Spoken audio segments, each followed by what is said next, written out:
சொல்லுங்க ஜோசியக்காரரே, இந்த ஜாதகக்காரங்களை பத்தி இவங்களுக்கு இப்ப நேரம் எப்படி இருக்கு, இவங்க எப்படிப்பட்ட ஆளு, அதெல்லாம் கொஞ்சம் சொல்லுங்க. சொல்றேமா சொல்றேன். ஓ நாத்தனார் ஜாதகம் கொஞ்சம் வில்லங்கமான ஜாதகமா தான் இருக்கு. என்னது வில்லங்கமான ஜாதகமா? என்ன சொல்றீங்க? ஜாதகப்படி பார்க்கும்போது உன் நாத்தனாரே சரியான சோம்பேறி. ஜாதகப்படி பார்த்தா உங்க நாத்தனாருக்கு கொஞ்சம் வழக்கம் வேணும். எனக்கு தெரிஞ்சு ஊர் ஃபுல்லா புறணி பேசிக்கிட்டு அடுத்த வீட்டுக்கு இந்த வீட்டுக்கும் சண்டையை மூட்டி விட்டுட்டு ஃபுல்லா வில்லங்கமான வேலையை பார்க்கறது தான் இந்த ஜாதகத்தோட நோக்கமே. ஜோசியரே, உங்களுக்கு ஜோசியம் பார்க்க தெரியுமா இல்லையா? எதுக்கு எல்லாத்தையும் தப்பு தப்பா சொல்றீங்க?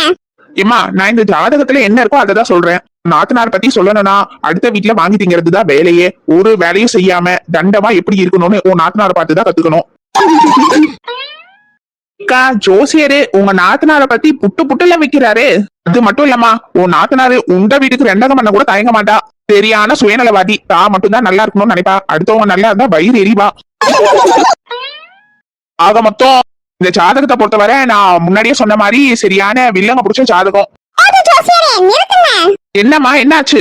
ஜோசியரே, நீங்க சொல்றது ஃபுல்லாவே தப்பு. என் நாத்தனார் ஒண்ணு அப்படி கிடையாது. அவ ரொம்ப ரொம்ப ரொம்ப நல்லவ. ஏமா இந்த ஜாதகத்துல என்ன இருக்கோ அதை தான் நான் சொன்னேன். ஜோசியரே போதும், நீங்க ஜாதகம் சொன்னதே. ஜாதகத்தை கொடுங்க, நான் கிளம்புறேன். வந்துட்டாரு பெருசா ஜோசியம் பார்த்து சொல்ல. உங்களுக்கு ஜோசியம் பார்க்கவே தெரியல.